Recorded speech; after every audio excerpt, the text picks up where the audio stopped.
Çoxları elə hesab edir ki, infarkt yalnız yaşlı adamlarda rast gəlinir. Lakin bu fikir tam yanlışdır. Bugün mən Hacıyev Afət, Milan Hospitalın həkim kardioloqu sizə cavanlarda infarktın yaranma səbəbləri barədə danışmaq istəyir. Bunlar hansılardır? Cavanlarda damarların spazmı çox kəskin şəkildə əmələ gəlir və həmçinin də tromboz da elə kəskin olur.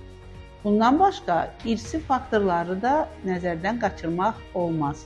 Bunlar ailəvi hiperxolesterinemiyadır. Miya zamanı qanda aşağı sıxlı lipoproteinlərin səviyyəsi artır və bu da tac damarların tıxanmasına səbəb ola bilər. Bundan başqa cavanlar stimulyatorlardan da istifadə edirlər. Nikotin, kokain, hətta yüksək dozalarda energetik içkilər də ürək döymələrinin sayını və arterial təzyiqi qaldıraraq miokardın oksigenə tələbatını artırırlar.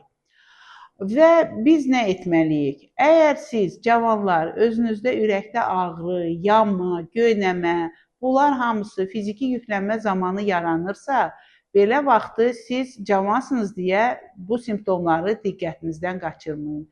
Buyurun, Milan Hospital'a müraciət edə bilərsiniz.